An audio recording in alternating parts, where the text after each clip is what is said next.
أعوذ بالله من الشيطان الرجيم. بسم الله الرحمن الرحيم. الحمد لله رب العالمين وبه نستعين على أمور الدنيا والدين. الصلاة والسلام على أشرف الأنبياء والمرسلين نبينا رسولنا محمد وعلى آله وأصحابه أجمعين. رضيت بالله ربا بإسلام دينا وبمحمد نبيا ورسولا. رب اشرح لي صدري ويسر لي أمري واحلل عقدة من لساني يفقهوا قولي. أما بعد.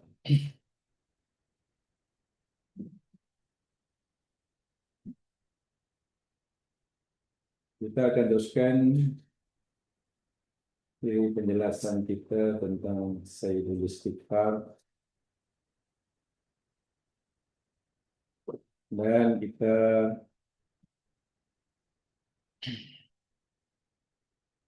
masuk pada poin kedua, bagian kedua. Minggu lepas kita uraikan tentang makna a'udzubika min syarri ma sana'tu. Betul ya? Ya. Aku berlindung denganmu ya Allah daripada Bisa. keburukan apa yang aku telah buat. Maksudnya yakni karena setiap dosa yang kita lakukan ini akan berakibat buruk.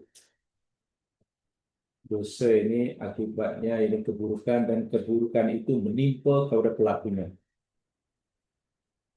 Contoh, umpamanya kalau orang melakukan dosa karena melanggar syariat. Ya, contohnya tidak sholat, mengumpat, makan harta yang haram, itu dosa. Akibat buruknya akan menimpa orang itu. Orang tak sholat, di akhirat masuk neraka. Orang mengumpat, di akhirat suruh makan bangkai saudaranya.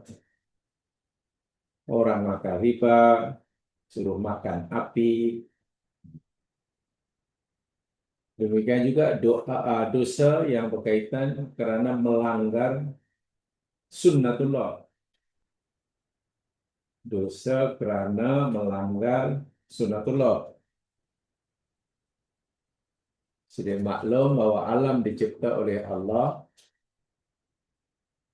dengan sangat teratur dan ada padanya apa yang dipanggil al-mizan, timbangan atau keseimbangan. Tak boleh lebih, tak boleh kurang. Setiap ciptaan Allah pasti ada hikmahnya, ada fungsinya. Kenapa bumi kita ada air, ada lautan, samudranya 2/3 keluasannya, dan kenapa airnya masin, kenapa ada bukit, semuanya, kenapa ada hutan, itu semuanya ada hikmah. Jika ini dirusak, katalah bukit semua ratakan umpamanya. Hutan semua ditebang umpamanya. Sehingga tak ada bukit, tak ada hutan. Itu jenayah dan itu dosa, melanggar sunnatullah. Nanti ada kesan buruknya, akibat buruknya. Dan akibatnya itu pasti menimpa kita. Ya, mungkin bumi sudah tidak selesa didiami, dan seterusnya. Nah, ayat ini atau kalimat ini Nabi mengajar kita, ya Allah, aku berlindung kepadamu. Ya Allah, tolonglah lindungi hambamu yang melakukan dosa ini daripada tertimpa akibat buruk perbuatan kami. Bagaimana kita mengakui yang kita berdosa dan kita yakin bahwa dosa itu akan mengakibatkan keburukan yang akan menimpa kita. Lalu kita mohon pada Allah agar akibat buruk itu Allah tanggung. Itu poinnya. Jadi tentulah maksudnya apa yang boleh menghalang kita daripada akibat buruk perbuatan dosa kita.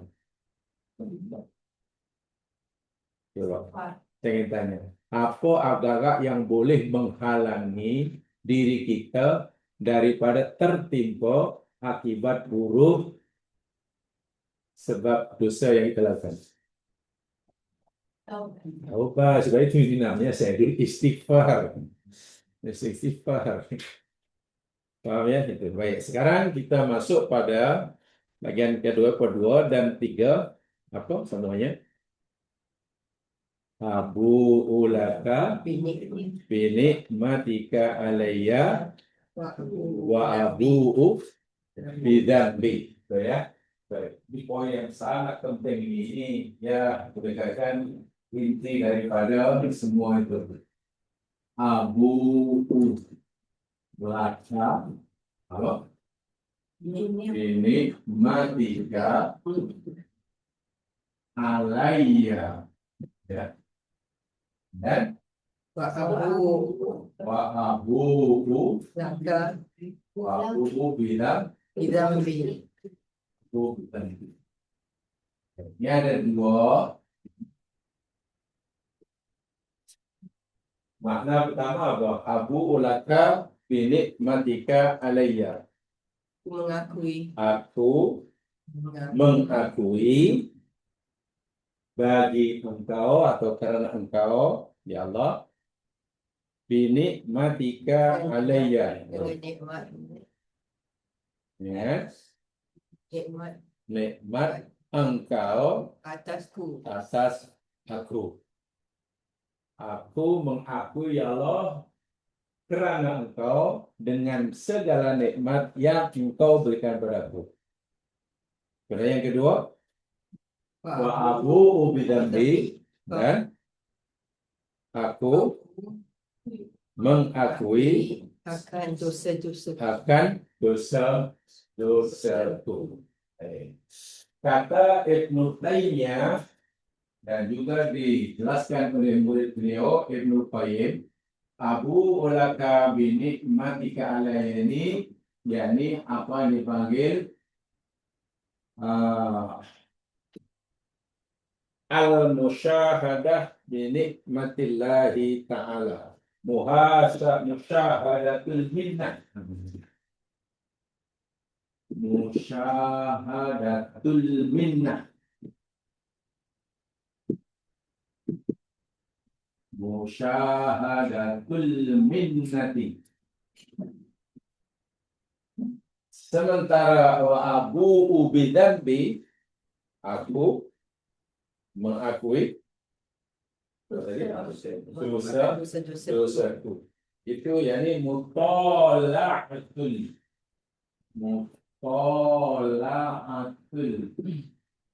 uyubi.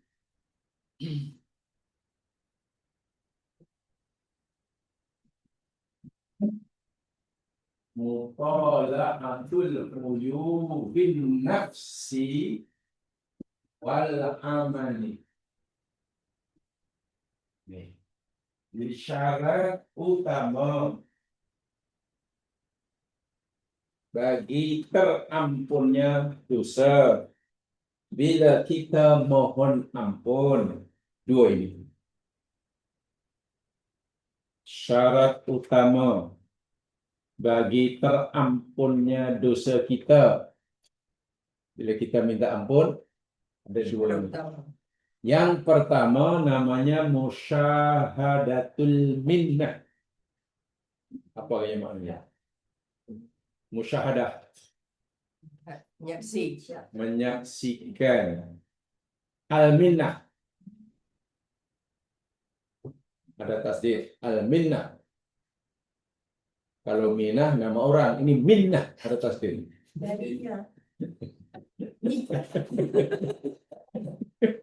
Minat. Jangan salah baca, jangan musyahadatul minah. Kalau minah itu mana nampak cik minah. Tapi kalau musyahadatul minnah, baik ada nama yang dikaitkan nama Allah walaupun tidak disebut dalam Asmaul Husna, Al-Mannan. Dan Nama Allah walaupun tidak disebut dalam Asmaul Husna ini Al-Mannan. Jadi minnah itu kalau daripada aman apa mana Allah Al-Mannan? Allah Al-Mannan, Al-Mannan ya Mannan, Mannan. Pakai tasdid ya, bukan Manan. Mannan. Minnah yang banyak memberi anugerah. Yang banyak memberi anugerah, pemberian atau apa sajalah yang semana dengannya. Tiga, musyahadatul minnah maknanya menyaksikan anugerah Allah. Melihat, menyaksikan, merasakan, meyakini akan anugerah Allah. Itu syaratnya. Sehingga apa saja yang ada dalam diri kita, yang ada di alam semesta ini, kita akui, kita yakini, kita sadari, dan kita merasakan semua itu adalah anugerah. anugerah Allah. Itu syarat pertama. Bila kita sudah melakukan musyahadatul minnah, ia akan melahirkan apa yang dipanggil rasa cinta pada Allah, syukur kepada Allah. Bila seseorang katalah dalam muamalah sehari-hari, bila A mengakui kebaikan B, maka mudahlah bagi B untuk apa ini? Untuk benci atau untuk suka? Untuk suka. Bila A mengakui betapa banyak kebaikan B atas dirinya, mudahlah bagi A untuk suka, untuk sayang, untuk tidak tidak mengikuti arahannya.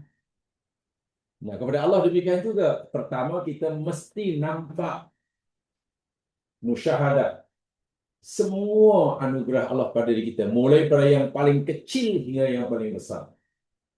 Bila itu dihayati dengan hati kita dan kita yakini, bukan hanya difahami, pasti akan menimbulkan mahabbah pada Allah. Mahabbah, rasa cinta. Pasti akan meningkat kesyukuran kita. Dan juga pasti kita tidak akan sesuka hati kita menggunakan semuanya. Karena kita tahu semua itu milik Allah.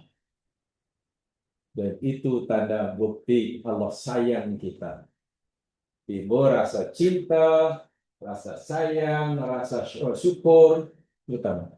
Yang kedua, Abu bidzambi, aku mengakui dengan dosa-dosaku, itu masuk mutala'atu uyubin nafsi wal amali. Mana mutala'ah? Bahasa Melayu mentelaah. Belahnya mentelaah. Bahasa Arab mutola'ah. Apa ini?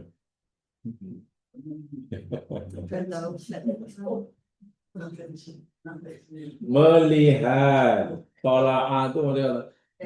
Tola'ah itu mana kan terbit kan? Tola'al badru alaina. Mutola'ah itu mana terbit. Bila terbit mana benda yang asalnya tak nampak. Matahari sebelum terbit kita tak nampak. Bila matahari sudah tolak terbit, mana kita jadi nampak. Jadi kalau mutola'ah itu nampak, melihat dengan nyata. Apa yang dilihat? Uyubin nafsi wal amali. Apa itu? Uyub. Uyub jamak daripada aib. Aib tak nampak. cacat celah, kekurangan diri dan amal. Dia sentiasa melihat dengan nyata kekurangan dirinya, aibnya, dosanya, dan juga amalnya. Jadi, bila dua-dua ini menjadi satu dari seorang, dengan sentiasa menyaksi, mengakui akan anugerah Allah, timbullah rasa mahabbah pada Allah, meningkat syukurnya, sehingga dia tidak berani menggunakan nikmat Allah ikut suka hati. Yang kedua, bila orang sentiasa melihat dengan nyata, nampak dengan jelas akan segala cacat cela dirinya, cacat cela amalnya nampak tak sempurna, dirinya nampak banyak kekurangan, timbul rasa apa lagi? Kalau orang sentiasa nampak dirinya ini penuh dengan kesalahan, penuh dengan keburukan, Rasa merendah diri. dalam hatinya ini kalaulah Allah zahirkan, Allah wujudkan sifat-sifat buruknya, macam mana hanya rupa dengki, rupa dendam, rupa tamak haluba, itu kalau dijilmakan menjadi makhluk nyata, agaknya rupanya macam mana? Agaknya rupa dendam ni macam mana? Dendam, dengki, khianat.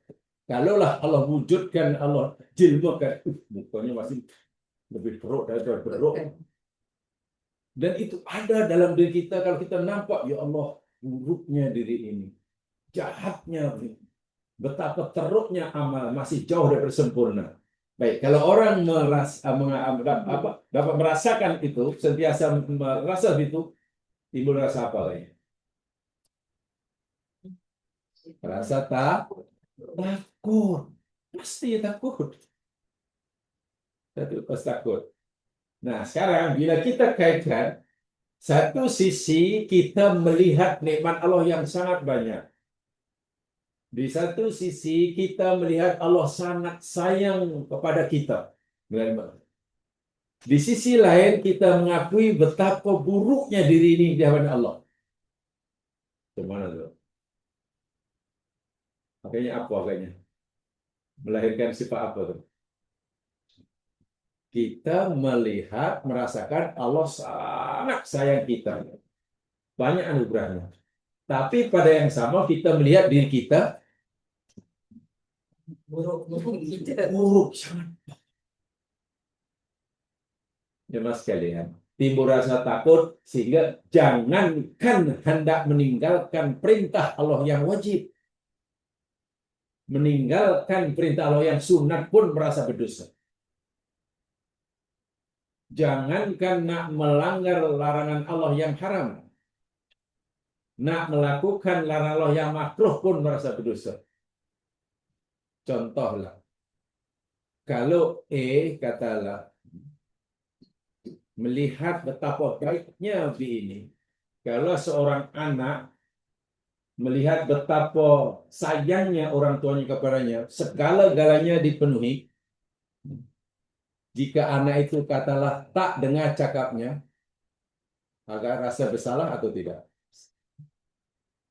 Orang tuanya sangat sayang, tapi suruhan orang tua diabaikan, agar budak itu rasa salah tuh dia. Kalau budak itu rasa salah, memang hatinya batu lah, itu aja maksud saya. Kan? Semakin besar kasih sayang orang tua, sepatutnya semakin meningkatlah ketaatan anak itu pada orang tuanya. Kan? Tapi ini tidak. Kasih orang tua makin bertambah, anak makin kurang ajar.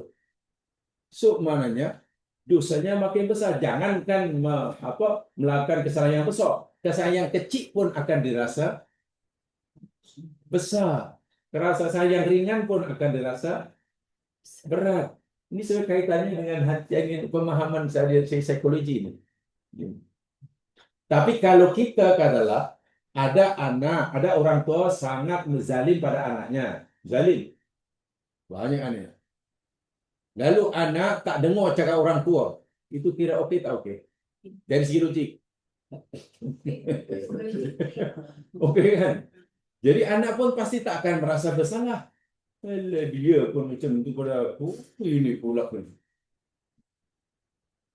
Ini tidak. Allah ni orang tua sangat sayang. Sangat sayang, pemurah kasih. Tiba-tiba anak derhaka. Jangankan menderhaka perkara yang besar. Mereka perkara yang kecil pun akan terasa besar. Nah, ini kaitannya dengan Allah. Ini kaitannya dengan hati. Istighfar itu sebenarnya amalan hati, jangan bukan amalan mulut. Saya ulis sekali, istighfar itu sebenarnya kerja hati, bukan kerja mulut. Sebab itu kalau hanya astagfirullah, astagfirullah, astagfirullah, tapi tak hati tak, ya, Rasa benar. ya tak tahu lah apa. So bayangkan ya, sebuah hari saya katakan sebelum kita pelajari mukadimah dulu, membaca saya dulu istighfar pagi, petang hari, pagi hari tiba ajal, termasuk ahli surga. Pagi hari membacanya, petang hari mati ahli surga.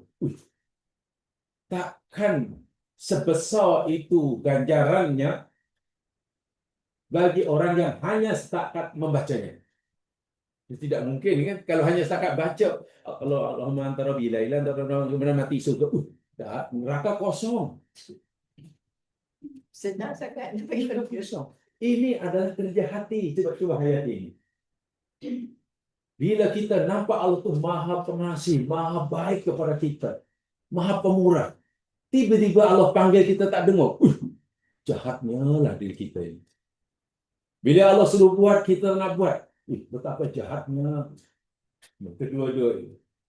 Sehingga orang yang faham akan musahatul minah, jangankan nak melakukan dosa besar, nak melakukan dosa kecil pun tak berguna. Karena akan terasa sangat-sangat.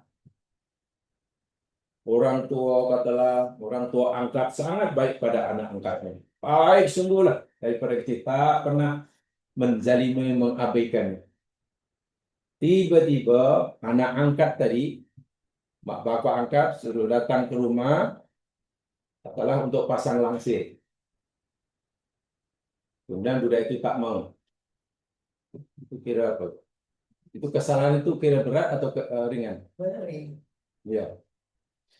Orang tua angkat itu sangat baik. Dia suruh anak angkatnya pergi rumah tukang langsir. Tapi anak angkat tak mau. Kesalahan itu berat atau ringan? Berat. Nah, jamaah melihatnya ini kena bijak nih. Melihatnya jangan hanya pasang langsirnya. Tapi lihatlah siapa yang menyuruh. Kalau yang menyuruh tadi orang sangat menyayangi, walaupun suruhannya hanya suruh pasang langsir dan tidak mau, itu kejahatannya tinggi, berat. Lainlah kalau yang menyuruh itu mungkin adik-beradik kata. Adik-beradik apa-apa, yuk berang rumah tahu pasir, tak nak lah. Tak rasa bersalah kan? Karena yang menyuruh dianggap sama dengan yang disuruh kan. Tapi bila orang tua yang sangat kasih dengan anak yang selama ini penuh segala kekurangannya, itu makomnya berbeza tuh. Sudah itu sekecil apapun penderhaka-perkaraan akan dianggap dirasakan besar. Nah sekarang kita dengan Allah ini bukan setara hubungan kita. Kita dengan Allah bukan setara, bukan satu level. Allah tuh Rabbul Alamin, kita hamba yang sangat lemah. Dan Allah memenuhi segala keperluan kita, bumi langit dan isinya dicipta untuk kita. Tiba-tiba Allah suruh buat, kita tak nak buat. Allah suruh tinggal, kita tak tinggal. Allah panggil, kita tak dengar. Orang yang paham Allah, yang benar-benar dipanggil dalam bahasa Arab dipanggil Al-Arif. Ilmu Qayyim gunakan istilah Al-Arif. Apa makna Al-Arif? Al-Arifu billah. Itulah, jadi untuk belajar agama ini mesti tiga-tiga sekali ya. Kena belajar apa itu Islam. Islam apa tajuknya? Kalau kita belajar Islam biasanya dibicarakan tentang apa? Islam. Hukum, syari, Nah, objek kajian Islami hukum syariat. Nah, peraturan-peraturan zahiri. Allah suruh sholat, macam mana cara sholat. Allah suruh haji, macam mana cara haji. Allah suruh berniaga, macam mana peraturan berniaga. Itu subjek Islam. Dan itu wajib. Karena di situ kita akan kenal mana boleh, mana tak boleh, mana halal, mana haram. Mana lurus, mana bengkok. Kemudian kita juga disuruh mengkaji al-iman. Kalau iman objeknya apa? Objek kajiannya. Iman. Ya, akidah. Yalah, iman itu akidah.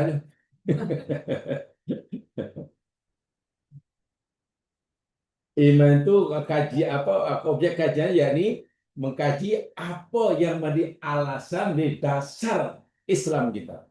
Kita sholat. Sholat itu sudah betul, kan? Karena memenuhi syarat rukunnya, kan? Bila sholat kita akan memenuhi syarat rukun, mana basah, kan? Tapi belum sempurna. Jika sholat yang walaupun sah dari segi syariatnya, tapi jika dia lakukan bukan kerana Allah yang menyuruh, sholatnya akan diterima atau tidak?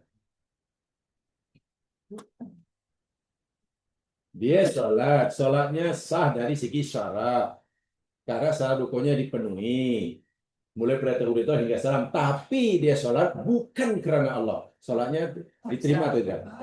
Sah atau tidak? Sah. Diterima atau tidak? Nah, kenapa tidak diterima? Bukan. Nah, bukan karena Allah itu, atau nak pastikan ibadah kerana Allah itu subjek apa? Itu tajuk apa? Iman. Itulah iman kita itu. Saya itu riak, banyak manapun lah, soal sedekah manapun lah, berjuta-juta, buat masjid lah, 111 masjid. Bukan sebuah masjid, 111 masjid wakafnya. Tapi niatnya riak, kosong. Melakukan perintah Allah bukan kerana Allah. Itu apa hukumnya? Hukumnya satu patah kata ya. Wah, dulu telah saya sampaikan tuh. Apa? Lupa atau tak ingat?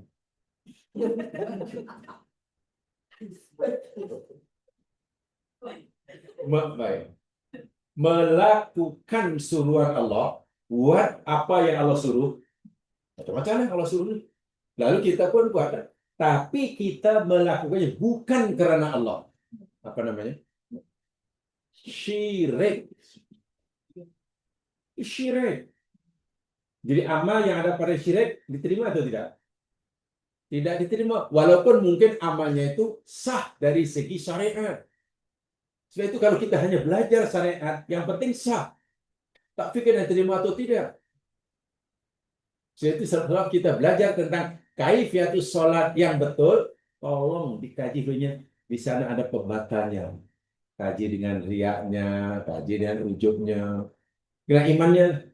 Nah sekarang, meninggalkan larangan Allah. Meninggalkan larangan Allah. Bukan kerana Allah, apa hukumnya? Meninggalkan larangan Allah bukan kerana Allah. Mencuri itu larangan Allah, kan? Mencuri itu larangan Allah. Dan dia sudah ambil barang, nak mencuri. Tapi tak jadi. Tak jadi mencuri kerana ada CCTV.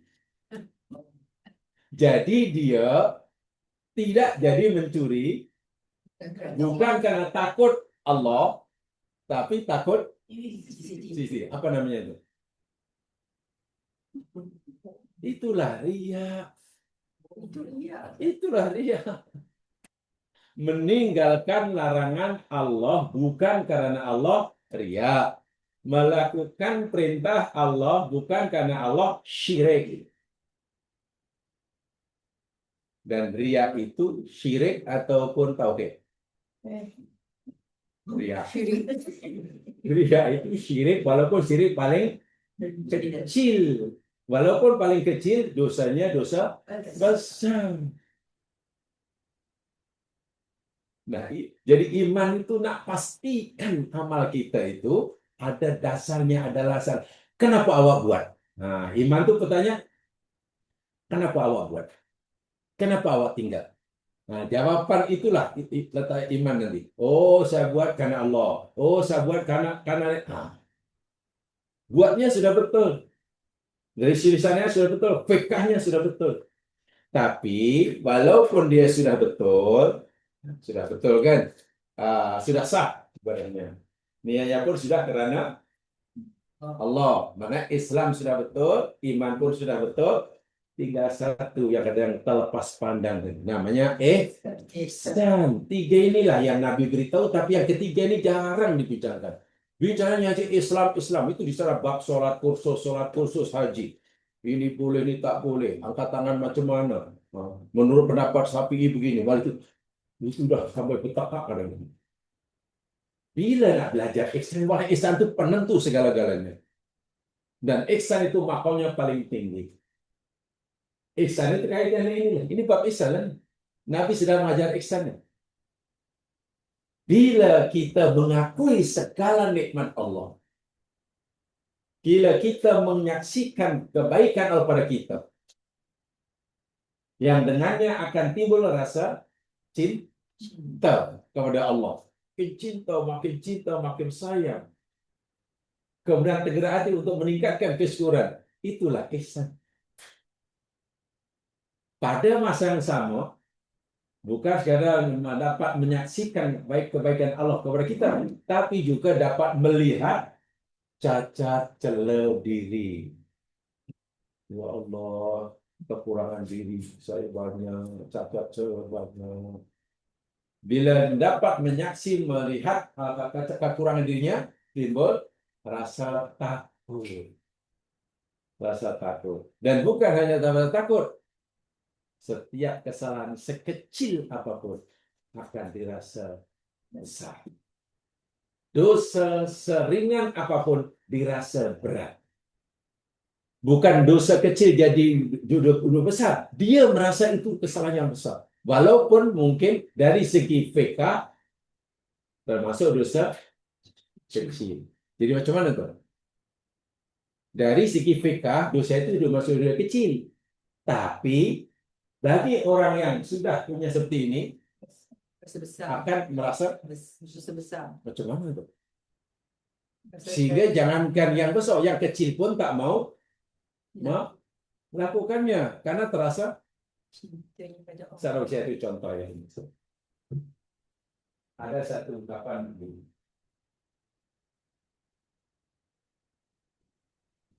hasanatul sholihin, hasanatul sholihin, kebaikan orang-orang soleh. Hasanatkan kebaikan yang diberikan oleh orang-orang yang soleh. Sayyiatul muqarrabin, sayyiat mana muqarrabin.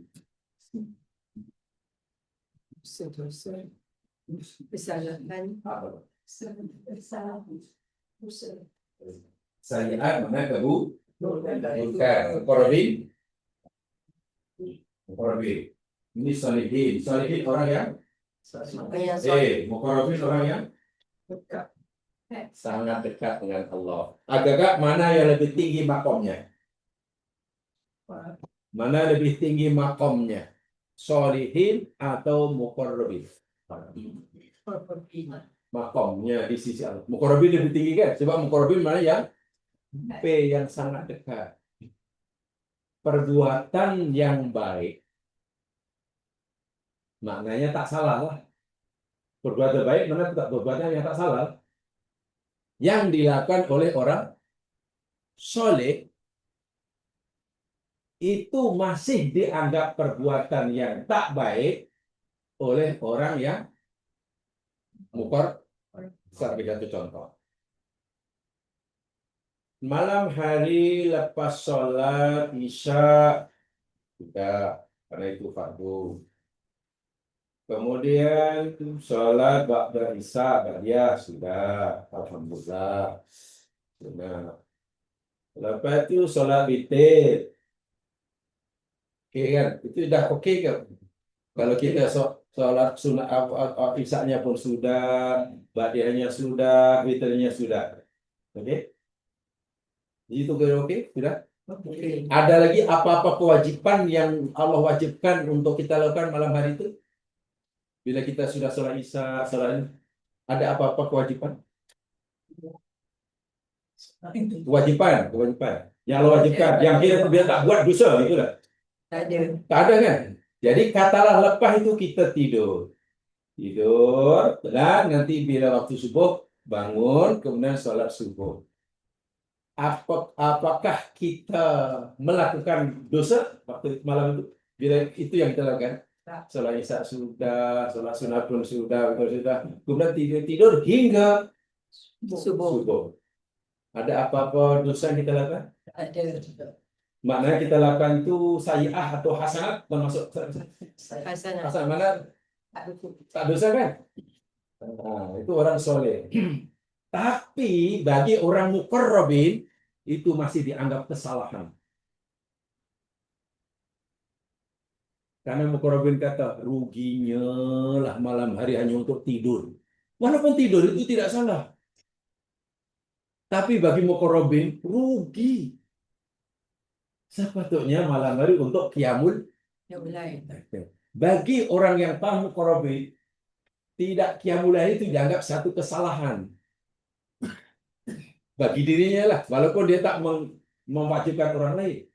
Tapi bagi orang yang hanya peringkat soleh, tidak qiyamul lail, oke. Oke. Bukan oke aja, oke. Iya. Jadi itulah yang saya maksud ihsan tuh di situ tuh. Jadi di sini bukan lagi cerita fikih. Kalau cerita fikih, memanglah mau sholat qiyamul lail ke tidak masalah. Itu fikih kata.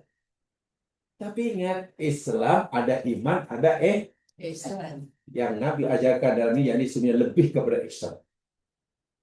Sesuatu yang bila dilakukan oleh orang soleh dianggap tak salah, kebaikan, tapi sesuatu yang sama dianggap sayyi'at oleh muqarrabin. Salah Iya.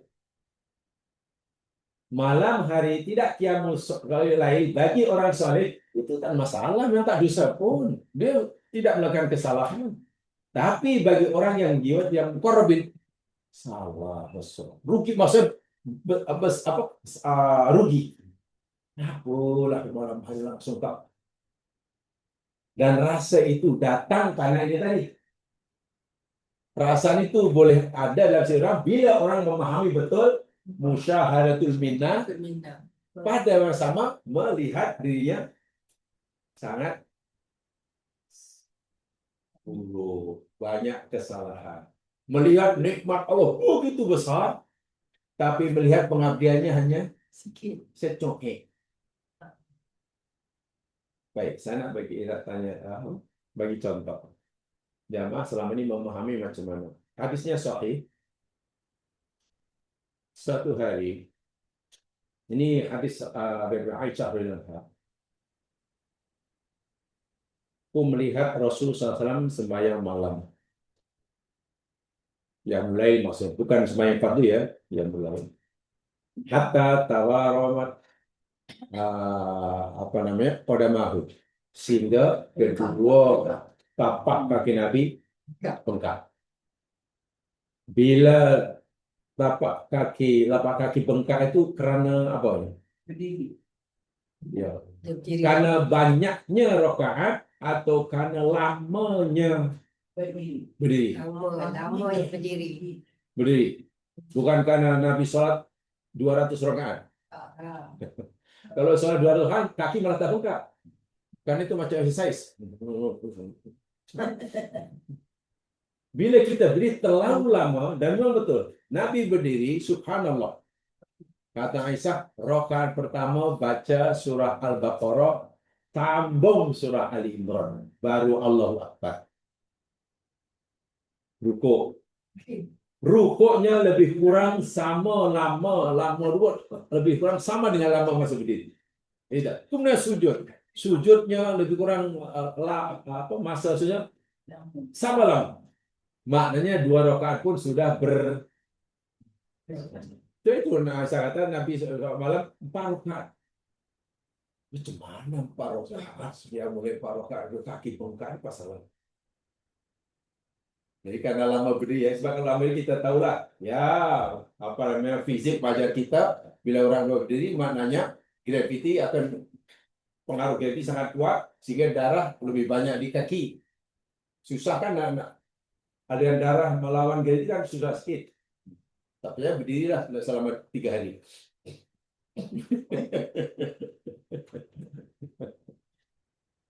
Lalu Aisyah heran sungguh, rasa pelik.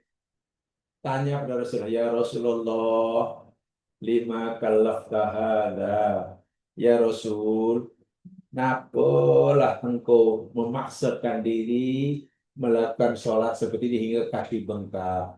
Perlukah engkau berbuat itu?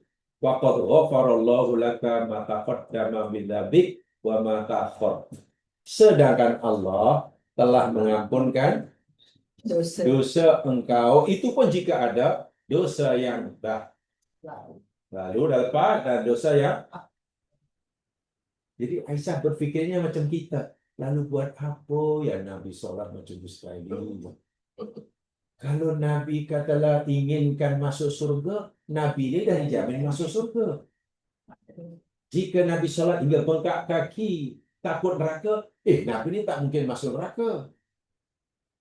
Jika Nabi ini sholat begitu karena inginkan pengampunan, Nabi ini tak ada dosa. Jadi Aisyah cara berfikirnya seperti itu. Itu cara berfikir fikah namanya. Apa jawab Nabi? Ya Umairah, afala akuna abdan syakura. Masyaallah. Wahai Umairah, tidakkah aku bukankah aku belum menjadi hamba Allah yang bersyukur? Salahkah aku menjadi hamba Allah yang bersyukur? Apa maksudnya ini? Apa maksudnya? Maksudnya itu. Katakanlah Nabi melihat, katakanlah nikmat yang Allah berikan sebesar ini. Ini nikmat Allah. Sangat besar, melimpah-limpah nikmat Allah, nikmat kenabian yang sangat besar, tak terkira jumlahnya. Sementara Nabi melihat amalnya, ini amal yang kehebahan Nabi ini orang yang paling hebat amalnya kan. Tapi Nabi melihat sendiri, bukan orang menilai. Nabi sendiri menilai amalnya. Walaupun Nabi ini amalnya luar biasa, hanya segini. Ibaratnya Nabi melihat amalnya terlalu ibadahnya terlalu sedangkan nikmat Allah. Jadi Nabi merasa, itu Rasulullah. Nah, itu agaknya ajaran Islam, iman atau ihsan. Itulah ihsan. Ihsan itu bisa berpikir seperti itu. Jadi Nabi sentiasa bila dibuat perbandingan nikmat yang Allah berikan kepada Nabi terlalu banyak, terlalu besar. Bila dibandingkan dengan ibadah amal yang Nabi. So itu Nabi tak mau melepaskan peluang sedikit apapun kecuali untuk kalau boleh orang lain tidur bisa. Karena Nabi melihat amalnya ini sedikitnya amalnya. Kalau Rasulullah pun merasa amal ibadah sedikit, sehingga tak henti-henti ini kita rasa macam mana? dah syukur Bersyukur. Iya. Dan itu bahaya sekali. Melihatlah diri kita ini masih sedikit amalnya kalau ada amal, dan masih penuh dengan cacat celah dan kekurangan, sementara itu kita melihat betapa besar anugerah Allah. Kalau hati kita ada dua rasa yang itu lalu kita mohon ampunkan dosa kami, memang Allah akan ampun. Tapi syaratnya hati sudah ada rasa itu. Kan selepas ini macam benar bunyinya wa ubu bidzambi, selepasnya faghfirli, betul. Selepasnya. Saya juga istighfar yang panjang lebar itu, yang diminta satu ya, faghfirli. Itu ya. Yang lain bukan permintaan, yang lain pengakuan ini.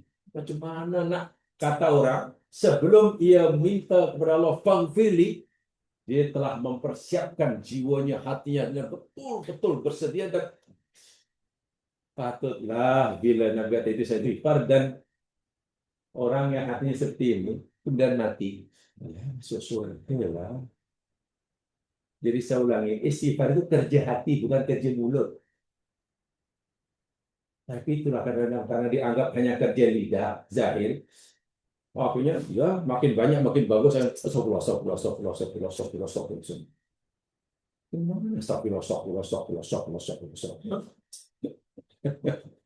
Zikir itu kerja hati sebenarnya. Ya, kerja hati.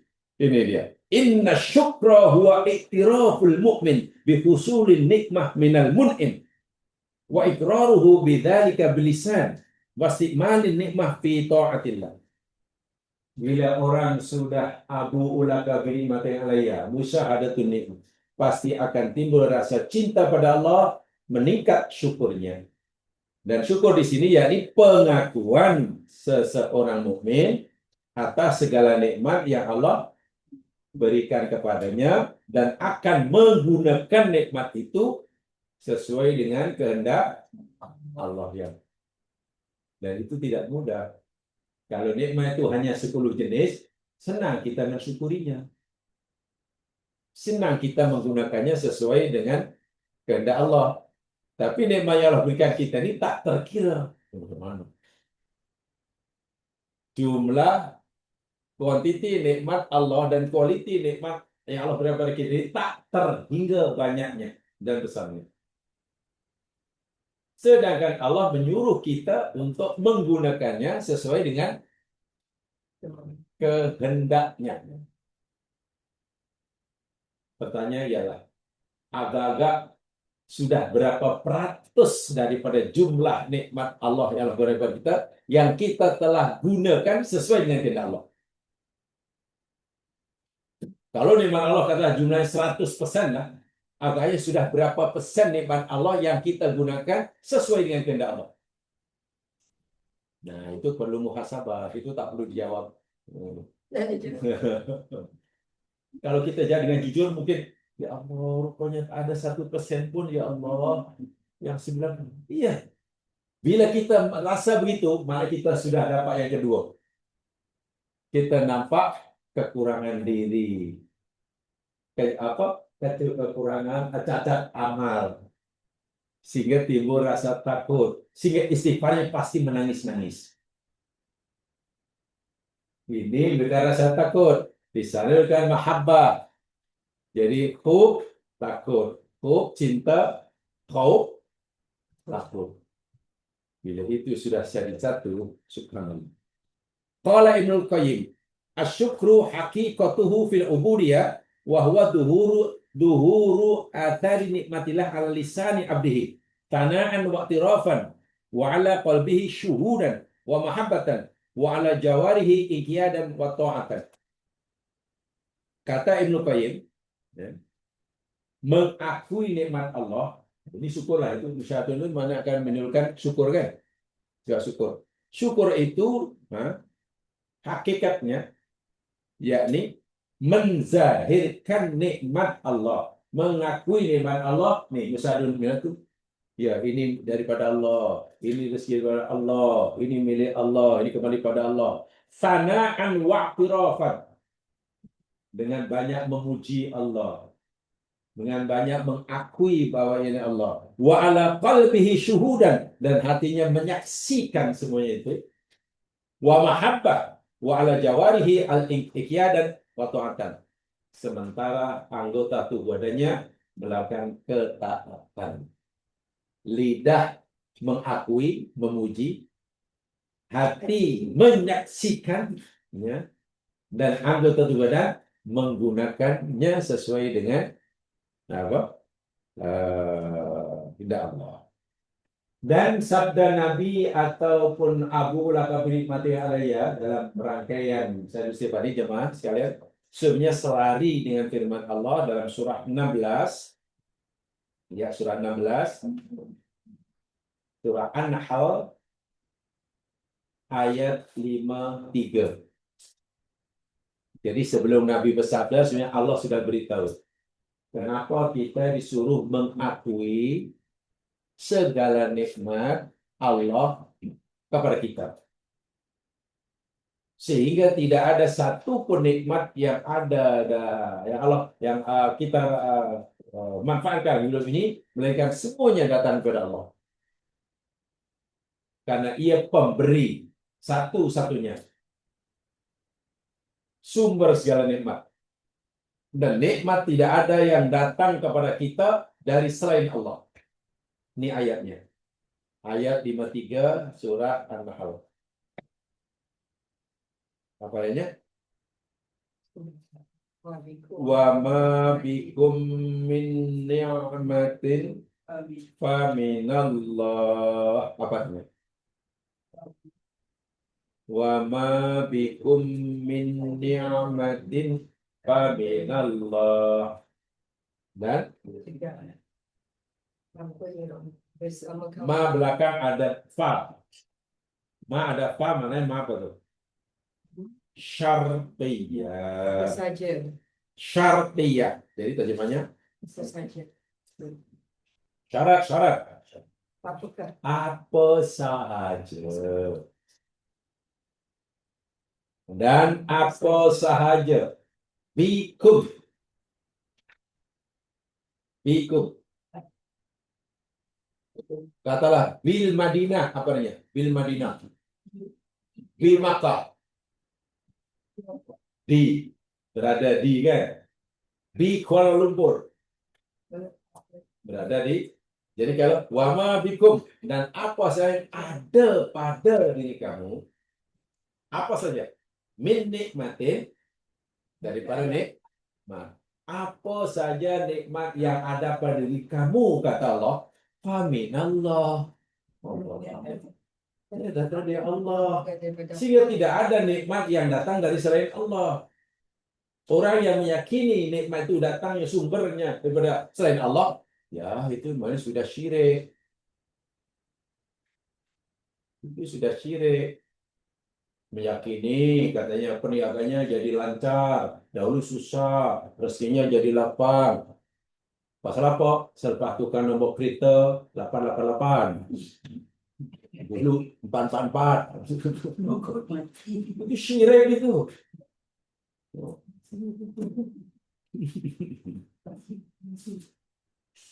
Kenapa awak ni asyik susah, jadi sakit atau oh, saya tahu sebabnya. Nih, you punya tarikh lahir tu. Tarikh lahir tu memang waktu memang tak akan ong lah. Awak ni tanam apa pun tak jadi. Iya. Awak tanam cili pun nanti jadi manis rasanya. Tak pedas.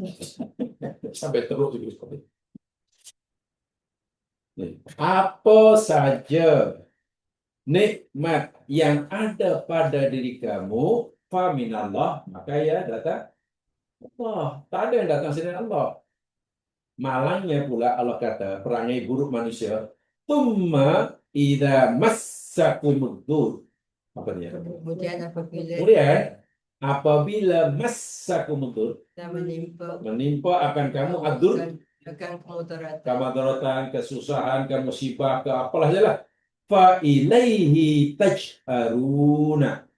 Kepadanya taj'arun. Kamu minta tolong. Kamu minta tolong, tapi bukan minta tolong yang orang minta tolong sambil memekik-mekik itu minta saya dulu. Contoh, orang eksiden masuk dalam parit, Lalu tertimbus ke apa, tertindih ke kereta dia. Dia masih hidup. Ada orang lalu, yang minta tolongnya, Cik, boleh tolong saya tak? Coba agak, enggak nadanya. Coba lagi.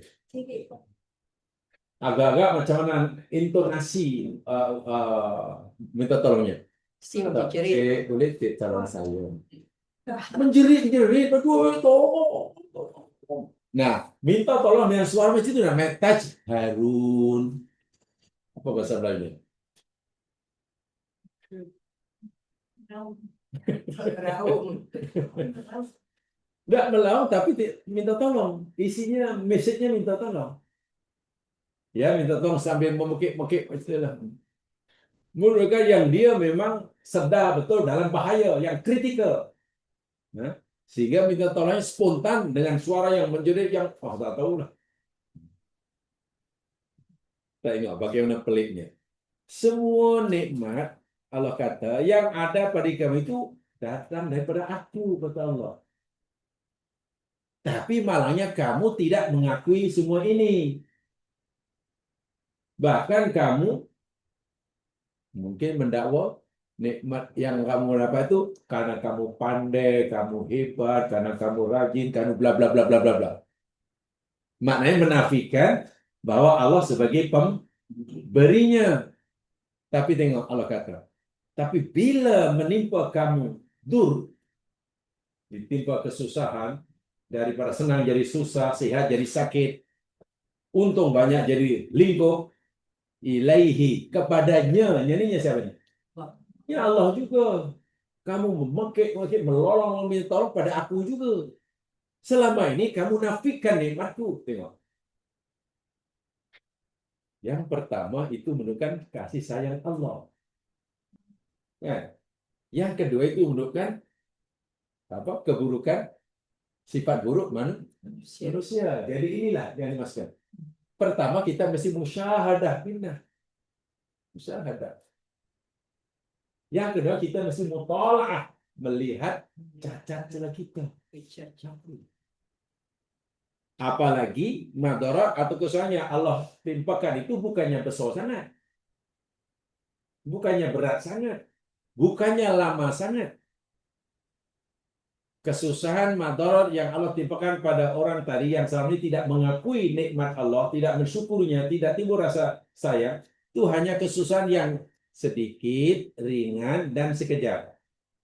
Dari mana kita tahu bahwa madarat yang Allah timpakan itu hanya sedikit, ringan, dan sekejap? Bukan banyak, bukan berat, dan bukan lama. Dari mana kita tahu? Dalam ayat itulah. Dalam ayat itu. Gimana yang menunjukkan bahwa musibah itu hanya sedikit, ringan, dan sekejap. Masa. Itu kena pijak Al-Quran.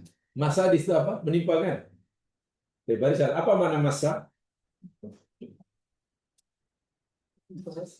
Masa ini jamaskan kalau dalam bahasa apa namanya? Ya bahasa Melayu bebas lah, mencuit lah, mencuit. Apa namanya? Apa namanya? Sentuhan yang ringan, bukan ditekan, dan sekejap. Itu namanya massa. Kalau sentuh lama, itu namanya lamasa. Nah, Al-Quran lain itu, tambah lam. Kalau lamasa itu lama. Ya. Kan pasal lamasa aja lama. Kalau diluang lam tinggal masa itu benda itu menyentuh kita, menimpa kulit kita hanya sedikit ringan, bukan ditekan, hanya sentuhan yang ringan sekejap. Itu mas apa? Mencuit ya, bermakna dur yang Allah timpakan pada hambanya yang tak reti syukur itu sebenarnya hanya peringatan. Karena dur itu hanya kecil, ringan, dan sekejap. Bukan bertahun-tahun. Tapi tengok bagaimana begini manusia. Dahlah selama ini menafikan iman Allah, ditimpa apa namanya musibah yang sedikit itu pun melalak, melolong, meraup. Macam mana? Kalau orang seperti inilah tak nampak yang ini. Ya macam mana nak istighfar? Semakin apa namanya? Semakin orang itu merasa dosanya banyak, merasa dosanya berat, maka semakin bertambah rasa takutnya dan semakin bersungguh-sungguh istighfarnya. Tapi kalau orang tidak merasa bersalah atau merasa kesalahannya hanya sikit, istighfarnya pasti ya.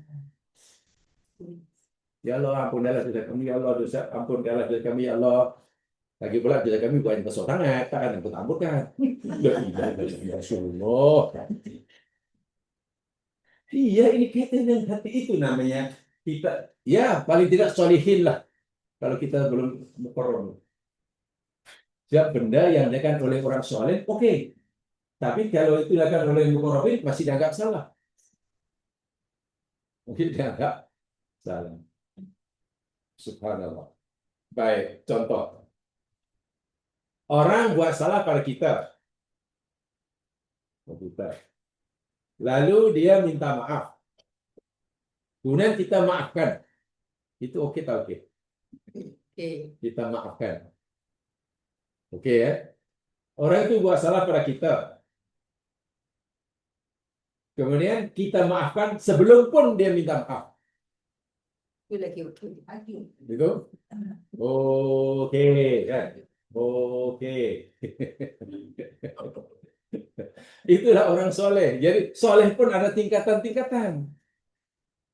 Kalau ada orang buat salah pada kita, dia minta maaf dan kita maafkan, itu kita termasuk orang soleh. Tapi soleh masih rendah lah. Ya. Kalau ingin meningkat sikit, berilah kemaafan sebelum pun dia minta maaf. Itu udah oke dah. Tapi kalau ingin jadi muqarrabin, kita bukan sekadar memaafkan kesalahan dia sebelum pun dia minta maaf, sebenarnya kita balas kesalahannya dengan kebaikan.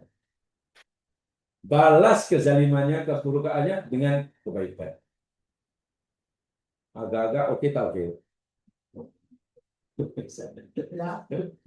Februari saya katakan, berbuat baik pada orang buat baik, itu oke tak oke? Oke, itulah soleh kan? Itu soleh. Berbuat baik pada orang buat jahat,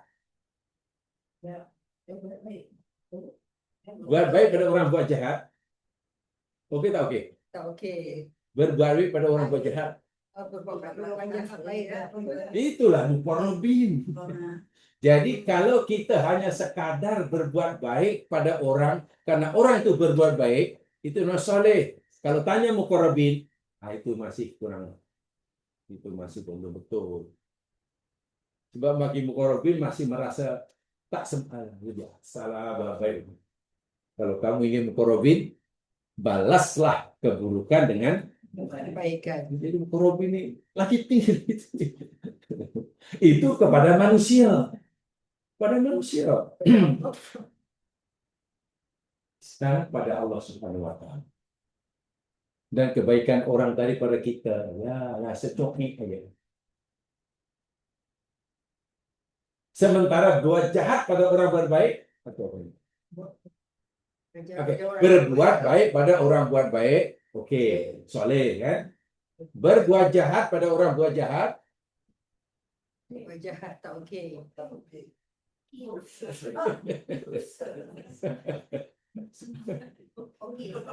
dia jahat, kita pun jahat dia.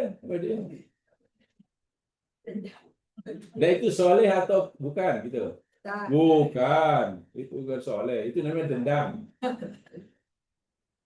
Itu namanya dendam. Oke. Sekarang buat apa namanya jahat pada orang yang buat baik. Buat jahat kepada orang buat baik pada kita. Oke tak oke? Apa namanya? Zalim. Zalim. Nah, yang tertinggi buat baik kepada orang buat jahat. Itu Dan ihsan itu kajiannya ke situ tuh. Kalau kita tanya tentang fikih sana, apa hukum buat baik pada orang buat baik? Ya itu oke, memang halus suruh. Tapi masalahnya mampukah kita berbuat baik pada orang berbuat jahat? Kalau kita hanya mengkaji, belajar tentang syariat, ya mungkin masih susah. Baik, Allah adanya apa namanya baik atau tidak kepada kita? Baik. Sangat baik. Tiba-tiba kita berbuat jahat padanya. Kalau itu kita apa namanya? Kita Maha zalim. Iya, Allah itu baik pada kita. Tiba-tiba kita, ya Allah, banyak perintahnya yang kita belum buat. Kalau buat pun cuek. Banyak larangannya yang kita belum tinggal. Kalau tinggal pun tidak istiqomah. Banyak larangannya. Tidak semua kita tinggalkan, masih pilih-pilih. Banyak perintahnya yang kita buat pun pilih-pilih. Rasa-rasa oke, buatlah. Kalau rasa-rasa masih ini, nanti dulu lah. Maknanya kita ini lebih banyak melakukan kejahatan terhadap Allah yang maha baik. Kesalahan sebesar itu kalau kita tak nampak, tak tahu lah. Hakikatnya kita ini terlalu banyak melakukan keburukan terhadap Allah yang maha baik. Nah, keburukan yang kita lakukan boleh jadi karena ada perintah Allah yang kita belum lakukan. Kalau lakukan pun ada kecuaian. Kalau ada lakukan pun ada ria. Bukan karena Allah. Sedangkan yang kita buat yaitu kepada Allah yang maha baik. Jadi kalau kita nampak macam itu, mana yang kedua ini sempurna. Istighfarnya pasti kuat. Karena timbul rasa takut yang luar. Semakin besar rasa takut dalam hati kita karena kesalahan kita pada Allah, maka semakin bersungguh-sungguh, semakin tulus ikhlas istighfar kita. Ditambah pula kita musyahadatul minna, dapat melihat, menyaksi anugerah. Itu kata Ibnu Qayyim, kata Imam Ibnu Taimiyah. Biasanya yang sekarang ada sebut Ibnu Qayyim, Ibnu Taimiyah ini, biasanya orang hanya melihat dari aspek ketegasan beliau dalam menegakkan iman, membebaskan iman dari syirik. Ketegasan ke beliau dalam membenteras syariat dari bid'ah. Biasanya dua tokoh ini dikaitkan itu. Ini tak boleh, tak boleh. Tapi jangan lupa, Ibnu Taimiyah juga seorang yang luar biasa dalam bab Islam. Yang saya sampaikan ini apa kata Ibnu Qayyim dan Imam Ibnu Taimiyah. Ibnu Taimiyah bahkan mengatakan al-harith yasiru ilallah baina musyahadatil minnah wa mutala'ati aibin nafsi wal amal. Itu ucapan Ibnu Taimiyah. Bahwasanya seorang al-arif billah, orang yang benar-benar kenal Allah. Arif billah itu untuk kenal betul. Bukan hanya kenal kenalan. Yang betul ma'rifatullah lah. Ya. Ia yasiru ilallah. Dia berjalan mendekatkan dirinya pada Allah. Baina musyahadatil minnah, antara musyahadah dan mutola'atuh. Dua itu sentiasa. Masa sholat, masa hidup, masa di pasar, masa berkeluarga, dan seterusnya. Al-ibaratu ta'ni anna sayrul abdi ilallah yakum al-roki zatain. Ibarat ini memberi maksud bahwa perjalanan hamba menuju Allah, mendekati kepada Allah, hendaklah ia dibina di atas dua dasar ini, dua rukun ini. Al-iqtiraf bi fadlillah, mengakui segala nikmat yang datang daripada Allah karena dia satu-satunya pemberi. Wal-iqtiraf bi taqsir, dan mengakui segala kecuaian yang dilakukan oleh dirinya. Dan dua-dua itu mesti serentak ya, tidak perlu bergantian. Untuk tahun pertama saya musyahadah minah aja. Yang kedua tahun depan. Ini jalan serentak. Jalan serentak, tidak Tidak perlu ada masa khas untuk meningkatkan musahatul minat. Dan waktu untuk apa? Mutola'atum Wala untuk uyubi tafsir nafsi wa wal amal. malham. Baik, walaupun begitu yang sekalian, hendaklah kita melatih dari awal. Bagaimana melatih dari awal? Formulanya lihat firman Allah di dalam surah An-Naml, surah Semut.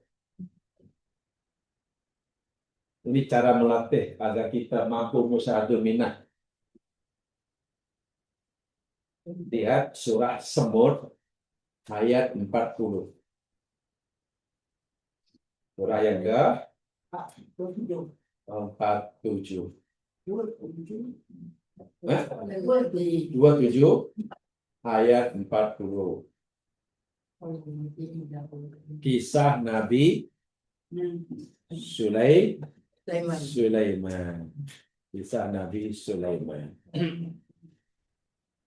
Ketika Nabi Sulaiman, Allah tambahkan nikmatnya.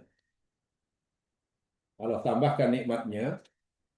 Jadi ayat ini ketika Nabi Sulaiman punya keinginan, punya kemauan, singgasana Bilqis yang ada di Sabah dibawa ke Palestina.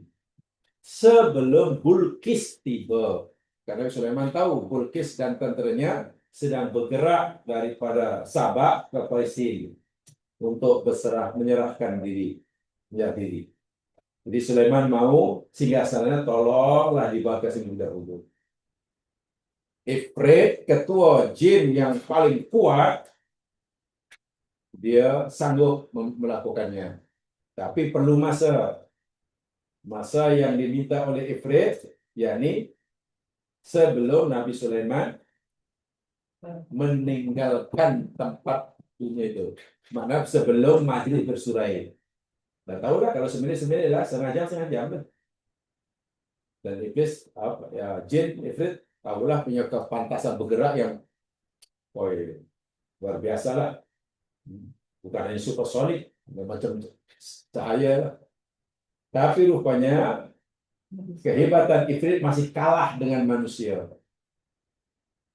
Jadi pegawai Sulaiman, salah seorang menterinya, sanggup mampu memindahkan singgasana Bilqis ke Palestina.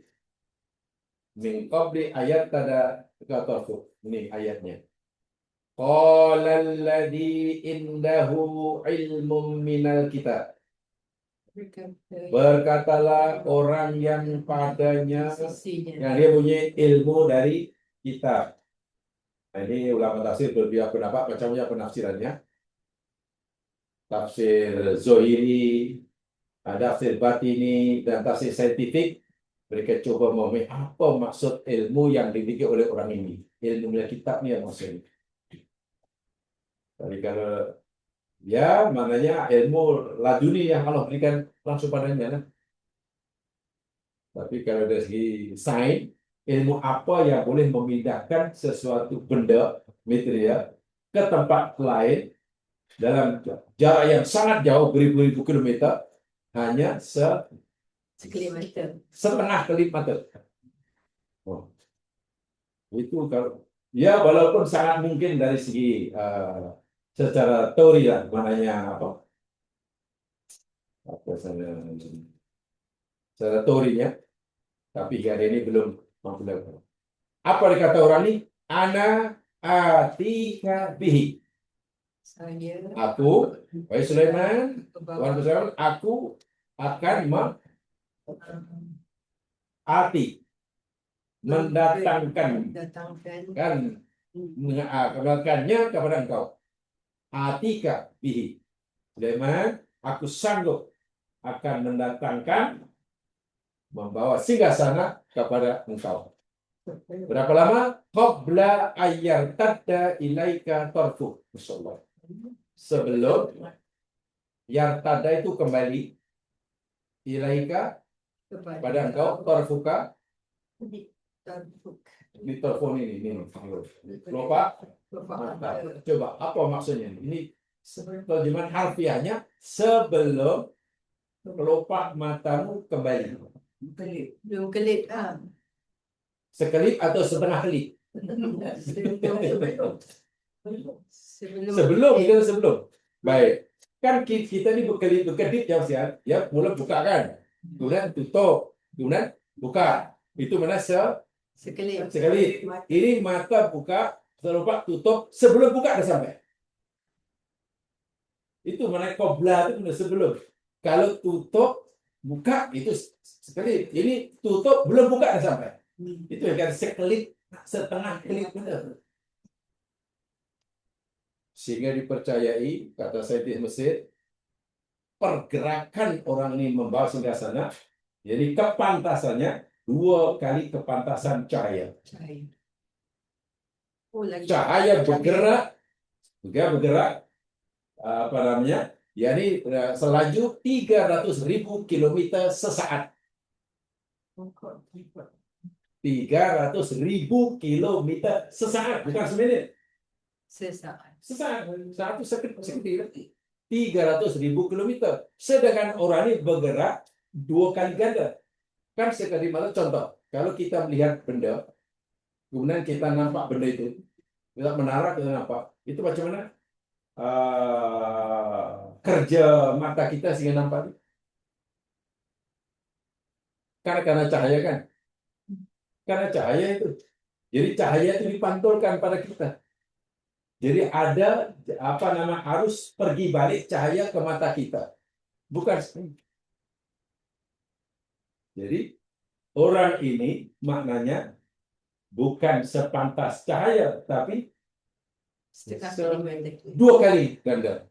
Jadi dianalisa oleh saintis Mesir, yakni 600, kalau jika angka 600.000 kilometer sesaat. Sedangkan jarak antara Sabah dan Palestina, Yaman, itu hanya 2.000, tak sampai 2.000. Macam mana tuh? Sampai 2.000 kilometer. Sedangkan orang ini boleh bergerak 600.000 kilometer sesaat.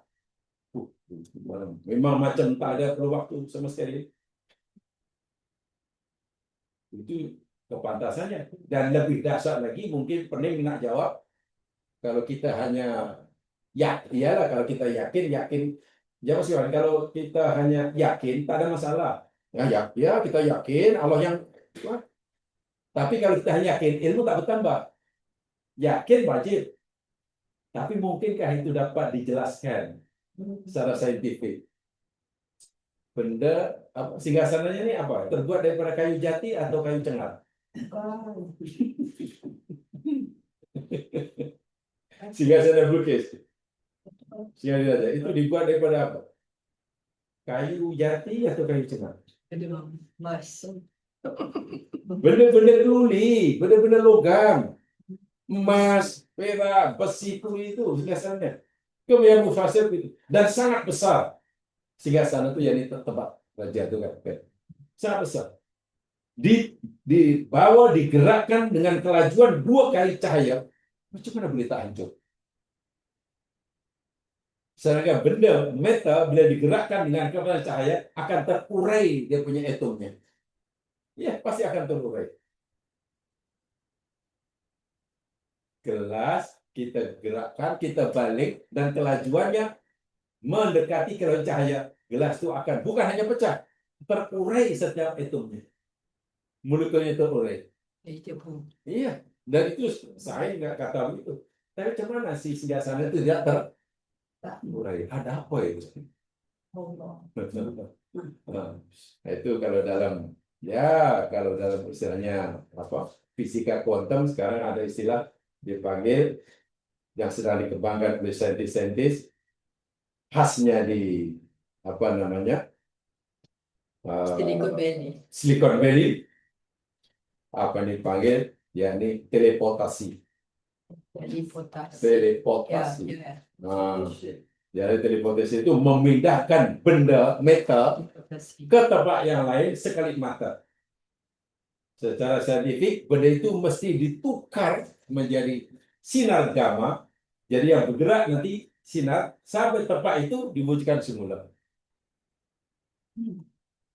Dan itu dari si teori dah diyakini.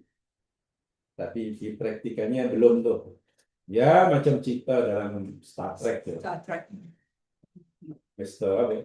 Mr. Spock. Mr. Spock. Mr. Spock. Kalau nak pergi mana-mana kan tak naik kapal terbang. Hanya masuk kapsul kan. Kapsul masuk itu lalu baca mantra dia. Zam zam al-qasam. Ustaz, ini ilmu laduni yang Allah bagi pada masa Nabi Sulaiman. Ya. Ya, kalau ikut apa namanya tafsir-tafsir zahiri itu namanya termasuk ilmu laduni. Tapi boleh dijelaskan secara saintifik oleh sarjana Islam sekarang. Kan masuk itu kapsul lalu baca bim salah bim. Gadak kedebrak. Sampai selesai masuk kapsul lagi. Dah begitu. Sebenarnya yang bergerak tadi bukan fisikal orang tuh. Fisikanya sudah diubah. Jadi kapsul itu dikatakan apa alat untuk mengubah metal menjadi sinar gamma. Jadi yang bergerak tadi bukan metal tapi sinar. Jadi kelajuran sinar kan sangat pantas.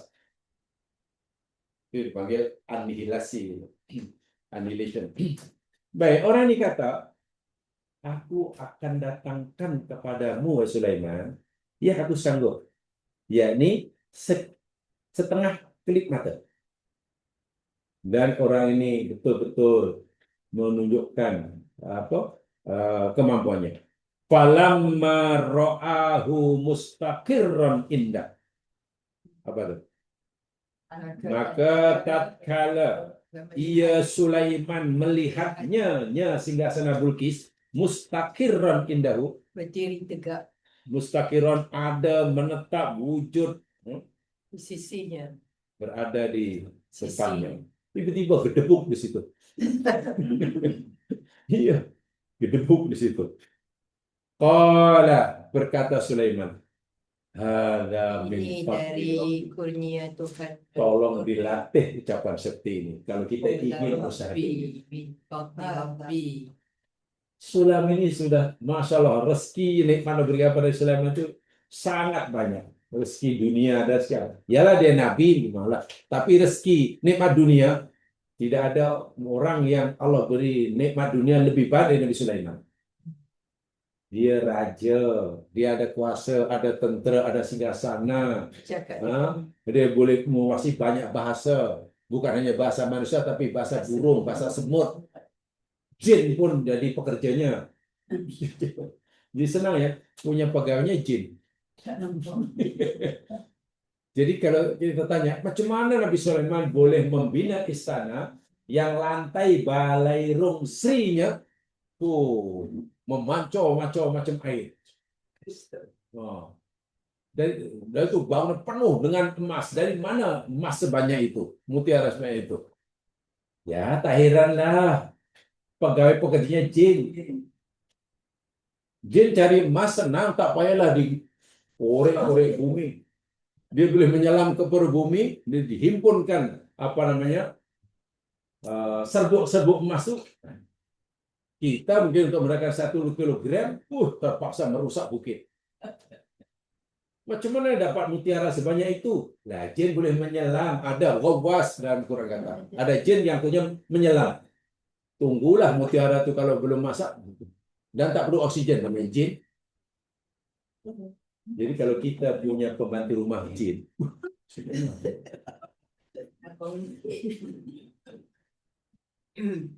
dan makannya bukan dikunyah, jin menghidup zat makanan itu. Kalau dalam bahasa kita yakni dihidup. Dari mana kita tahu? Nabi memberitahu kita bila kamu menyembelih binatang kurban ketika, yakni tanamlah tulang-tulang. Tulangnya kamu tanam. Karena itu adalah rezeki buat saudara kita. Maknanya jin muslim. Itu makanan bagi jin muslim. Tapi kalau sudah terdedah dan nanti mungkin dijilat anjing, ya jin muslim tak makan dah. Tapi apakah bila tulang-tulang tadi kita tanam, dari itu jadi makanan jin, lain hari, lain bulan kita korek sudah hilang, tak akan hilang. Sebagian makan bukan bangga itu, dia terus menyedot, menyerap dia punya apa zat makanan yang diperlukan olehnya. Jadi tidak perlu mengunyah, tidak perlu bukan macam kita. Istilahnya hanya dihidu dan terus disedot dia punya saripati makanan yang diperlukannya. Itu jin. Jadi Sulaiman kata melihat nikmat itu dia kata, "Hadza min fadli rabbi." Latihlah lakukan. Ini kurnia dari Allah. Punya pegawai yang punya keahlian seperti itu. Sulaiman tak kata, ya memang, ya aku bangga, memang aku layak dapat ini semua. Orang lain takkan punya. Ini pasal aku. Tengok terus dikembalikan pada Allah. Mulai pada yang paling besar, yang paling kecil. Boleh memulai bahasa semut. Sulaiman syukur pada Allah. Semua yang ini dikaitkan, dikembalikan pada itu caranya. Hada min fadli rabbi, hada min fadli rabbi, hada min fadli rabbi.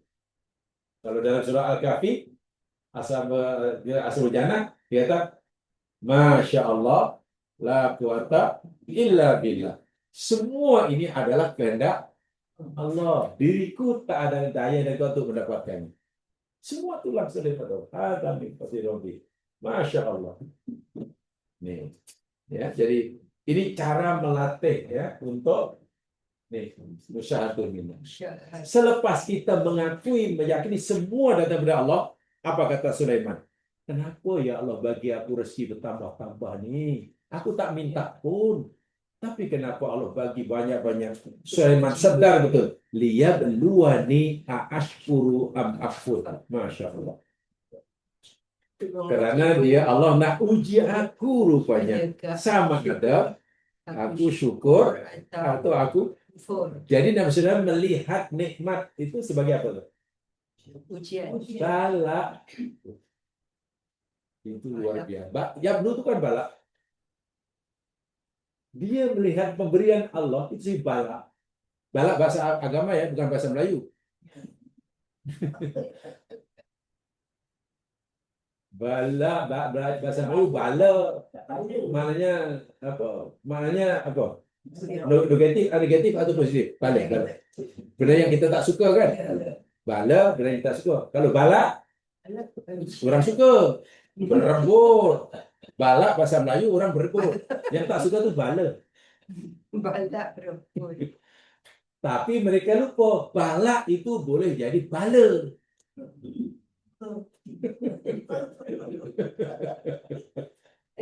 Bala itu boleh jadi bala. Yang daripada kata ya, ada bala dalam Al-Quran, bala ini, ada musibah. Ini istilah Al-Quran ini. Kalau musibah itu ya ini dalam Al-Quran digunakan untuk berkonotasi yang negatif. Jadi apa yang menimpa kita yang fitrah kita tidak menyukainya. Itu musibah. Hilang barang, sakit, kematian, apa saja. Itu dipanggil musibah. Bahasa agama, Quran. Tapi kalau bala dan Al-Quran, ya, itu masih bersifat umum. Boleh jadi sesuatu yang baik menurut kita, tapi juga yang kita tak suka. Kesehatan, Allah berikan kita sehat, itu bala. Sakit pun bala. Jadi bala ini masih bersifat umum. Tapi dalam masalah bala dah jadi negatif. Jadi Nabi Sulaiman melihat nikmat tambah nikmat itu sebagai ujian.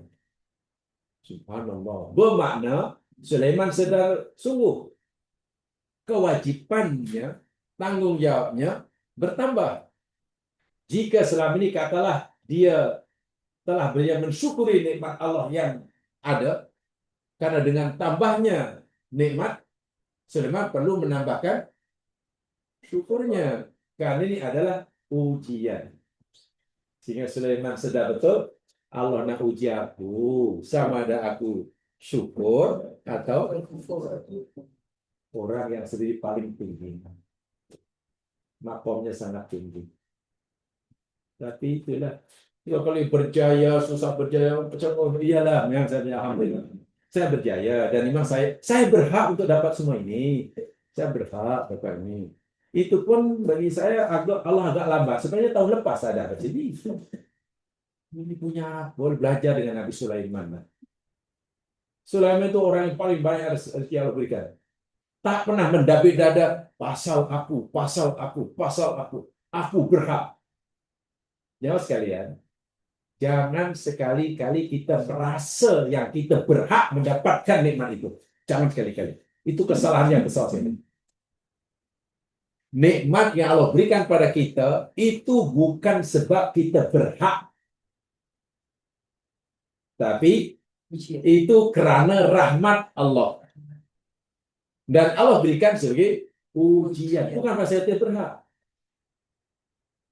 Saya beri contoh. Bila orang sudah bekerja rajin, ingin mencari rezeki, kemudian berjaya, berhasil, kejayaan itu bukan karena dia berhak, tapi karena rahmat Allah. Sebab kalau dia merasa berhak, nanti dia akan merasa memilikinya dan boleh menggunakan apa saja. Timbul angkuh. Dia lupa masa itu minum. Hilang tuh. Sebab itu saya eloknya, hadza min fadli rabbi. Ini kurnia Tuhan pula. Sebenarnya aku tidak berhak. Dari segi berpikir, mantik, logika, ikut logika fikir atau fikir logik. Bila di pihak kita ada hak, ini hubungan kita dengan Allah. Bila kita ada hak di pihak kita, mana di pihak Allah ada kewajiban kan? Ini dari segi logik. Bila di pihak kita ada hak, mana di pihak Allah ada kewajiban. Jadi mana Allah wajib bagi pertanyaannya dari segi akidah. Siapa yang mewajibkan Allah melakukan sesuatu? Kalau Allah wajib melakukan, mana Allah tidak kuasa. Sedangkan Allah kata, ya aluma yasha. Sukaku lah, siaku lah. Tak ada siapa yang Allah tidak boleh diukur. Sebab itu kita tak ada berhak. Pemberian Allah itu bukan pasal kita berhak, tapi pasal rahmat. Sebab itu kita kemudian hatta orang masuk surga pun. Kalau kita lebih dalam lagi. Orang soleh, banyak soleh, lalu Allah masukkan surga. Bukan karena dia berhak masuk surga. Karena rahmat Allah. Nabi memberitahu kita. Amalan kamu tidak membolehkan kamu surga. Kamu masuk karena rahmat. Bisa yang lainlah kalau kita sesama kita. Ada hak, ada kewajiban. Ada A bekerja dengan B. Telah mengerjakan semua tugasan. Maka A berhak mendapatkan upah daripada B. B wajib. Itu antara kita. Tapi hubungan kita dengan Allah, jangan sekali-kali kita merasa berhak. Itu sudah kesalahan paling asal. Bila dari bawah, asal kita sudah dengan kesalahan, ya nanti akan jadi susah. Nak memahami jadi payah. Jadi, ini kata Nabi Sulaiman. Wa man syakara fa innama yashkuru li nafsi. Siapa yang bersyukur, sesungguhnya hanya saja ia syukur bagi dirinya sendiri. Mana siapa yang bersyukur, kebaikan syukur itu bagi dirinya. Wa man kafara fa inna rabbi ghaniyyun karim. Dan siapa yang kufur, sesungguhnya Tuhanku maha kaya lagi maha mulia. Ini cara yang perlu kita perhatikan setiap saat bila kita mendapatkan nikmat atau melihat nikmat. Dimulai daripada itu. Jadi, hilangkan sama sekali, buang sama sekali yang kita merasa berhak atas nikmat itu. Terus saja kembalikan min fadli rabbi. Kalau itu sudah biasa, nanti hati kita akhirnya jadi terbiasa, jadi mudah masa minum. Jika kita nampak, dapat menyaksikan Allah ini maha pemurah, maha pengasih, maha banyak. Bila semakin pandai kita melihat betapa besar nikmat Allah, nanti kita mudah melihat kepada itu. Karena dua ini cara utama untuk kita mendekatkan diri kepada Allah. Jadi ibaratnya macam burung ada dua kepala nih. Kalau ikut Nabi Sulaiman, ada min fadli Rabbi. Kalau ikut dalam Ashabul Jannah surah Al-Kahfi, Masya Allah, la quwata illa billah. Boleh juga. Oh, semua ini kena Allah lah. Saya tak ada kekuatan. Kalau ikut Zulkarnain, ada rahmatun min Rabbi. Zulkarnain kan punya ilmu yang luar biasa. Boleh apa? Zulkarnain kan seorang penguasa yang hebat, mengembara ke sana kemari, bahkan mampu membina tembok yang terbuat dari besi, kan? Besi campur dengan cairan tembaga, meleburkan. Itu ilmu apa ya? Mana apa? Zulkarnain menguasai ilmu meteorologi. Dari mana dapat besi sebanyak itu? Itu satu. Macam mana dia boleh meleburkan buat dodol dari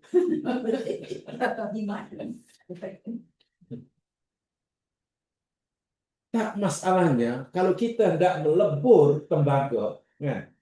Kita perlukan panas yang tinggi. Kalau kita pakai sampah mana?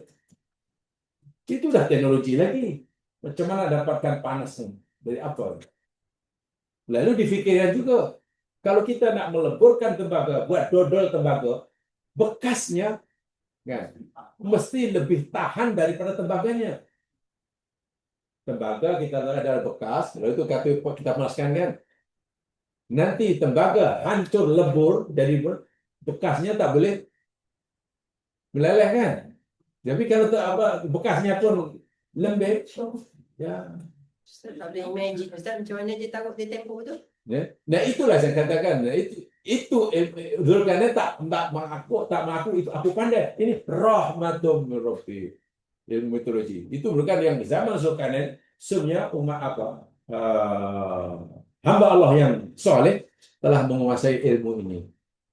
Dan ini yang dikembangkan. Dan Quran pun lebih tahu dari surah Al-Hadid. Ingat, Allah turunkan hadid fihi ba'sun syadid wa manafi'un linnas. Dan Allah turunkan besi, dan dalam besi itu ada ba'sun syadid. Apa? Kekuatan yang dahsyat. Besi itu menyimpan energi yang luar biasa, wa manafi'un linnas, dan manfaat bagi manusia. Besi memang beri banyak manfaat, sudu pun jadi besi. Dan ba'sun syadid. Dari besi juga boleh menghasilkan tenaga kekuatan yang ya, bom nuklir itu semua dari besi, kapal terbang dari besi, kapal sebelah dari besi, tembok besar dari besi. Dan besi rupanya tidak tercipta di bumi. Ingat, kalau ikut Al-Quran, teori Al-Quran bahkan diberikan oleh Said, bumi kita ini tidak cukup mampu menciptakan, mewujudkan besi.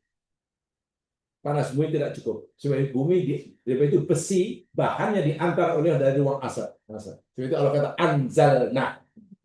Maknanya jutaan bilion tahun yang dahulu, ketika bumi belum seperti sekarang, Allah antar berbagai macam bahan-bahan, termasuk air. Itu Allah turunkan asal dari sana, bahan air itu bukan dari bumi. Bumi tidak mampu dengan sifat ini untuk menghasilkan besi. Besi itu diantar dari luar angkasa. Tak tahu dari planet mana.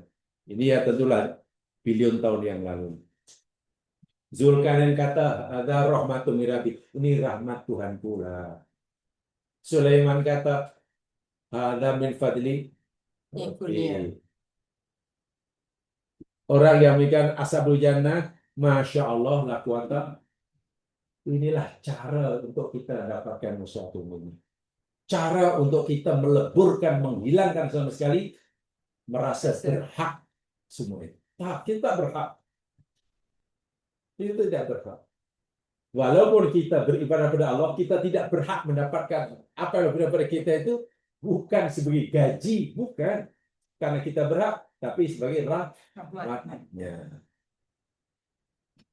Patutlah orang muqarrabin bila menyembah Allah bukan semata-mata mengharapkan ganjaran, tapi ia menyadari beribadah pada Allah, bertakwa pada Allah itu satu kewajiban yang mesti dilakukan kepada Allah. Ada hak untuk disembah.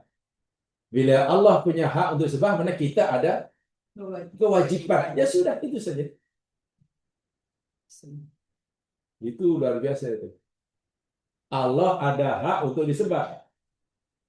Bila Allah ada hak untuk disembah, mana kita ada kewajiban untuk menyembahnya. Itu aja dalam hidup ini. Adapun nanti apa yang Allah berikan pada kita, itu urusan Allah. Kita tak perlulah paksa Allah, tak perlu bagi cadangan. Jangan bagi cadangan. Apalagi memaksa. Mengugut lagi tak boleh. Ya Allah, aku dah buat apa yang kamu suruh. Aku dah bagi apa yang kau minta. Sekarang giliran kamu, ya Allah, bagi apa yang kau minta. Kalau tidak, cerita apa? Sebab bisikan itu sangat kuat. Bisikan oleh setan dalam hati. Mungkin memang mulut kita tak cakap begitu. Tapi hati, iya, kenapa ya? Hati jahat. Kenapa agaknya? Wah, aku dah buat macam-macam. Kenapa? Bahaya itu. Jangan sekali. Kalau ada terlintas itu cepat-cepat istighfar. Itu dosa. Karena kita sudah punya persepsi yang salah tentang Allah. Sudah menuduh Allah tidak berlaku adil dalam bahasa kasarnya. Dan setan sangat suka membisikkan bisikan halus seperti itu. Itu dalam hati ya. Sebab tidak mungkin lidah orang kata itu, tak mungkin. Tak mungkin lidah kita, ya Allah, kenapa engkau zalim sangat? Tak mungkin ada orang mukmin paling jahil pun. Tapi hati itu, aku dah bukan aku, pertanyaannya kepada Allah, ya Allah, kenapa? Apa hak kita untuk tanya kenapa? Itu, wow, salah dari segi akidah, salah besar. Salah besar. Wah, tidak selesai begitu. Sebab bumi, langit, dan isinya termasuk kita milik Allah. Sehingga Allah punya hak untuk memperlakukannya sesuai dengan kehendaknya. Bila Allah melakukan sesuatu terhadap apa yang dimilikinya sesuai dengan kehendak, itulah adil. Itulah adil. Kita cat rumah kita, ini contoh mudah lah, walaupun tak betul sangat. Kita ada rumah, lalu kita cat rumah kita dengan warna putih, warna hijau, itu kira oke tak? Adil atau adil? Atau zalim? Adil. Kira zalim atau adil? Kita buat rumah kita cat itu, adil kan? Adil. Setelah itu kita letakkan jam di situ. Kenapa kita adil? Karena kita melakukan sesuatu terhadap apa yang kita miliki kan? Tiba-tiba jiran pula kata. Atau sebaliknya, kita pergi rumah jiran, kita tukar cat rumah dia. Saya tak suka lah catnya. Tukar cat batik. Itu adil atau zalim? Zalim. Kenapa zalim? Sebab bukan. Ya, karena kita memperlakukan sesuatu kepada benda yang bukan hak kita. Betul. Itu pengertian adil dan zalim itu. Pertanyaannya, bumi dan langit ini siapa yang punya? Allah. Ada tak di antara bumi langit yang bukan milik Allah? Ada. Jadi kalau itu apa yang Allah lakukan pada bumi langit, Allah adil. Di mana tak zalimnya? Ada pokok berbuah tiba-tiba mati, adil karena Allah melakukan terhadap apa yang miliknya. Lainlah kalau ada di bumi langit ini yang Allah yang bukan milik Allah, tapi kan tidak mungkin. Itu cara memandang Allah adil atau tidak. Jadi bila itu paham itu, orang tak akan merasa why. Why no answer? Why me? Ingat, itu bisikan setan yang paling bahaya. Sangat bahaya sekali. Karena boleh menjejaskan akidah. Dari akidah. Ya, sudah paham ya? Ini sangat dalam, cuma sekarang ini masih banyak yang perlu saya sampaikan. Ya, tentang yang satu ini. Mudah-mudahan diberkati oleh Allah SWT. Subhanakallahumma bihamdika asyhadu an la ilaha illa anta astaghfiruka wa atubu ilaik. A'udzu billahi minasyaitonir rajim. Wal 'ashr innal insana lafi wa tawassaw bil haqq wa tawassaw. Assalamualaikum warahmatullahi wabarakatuh. Waalaikumsalam.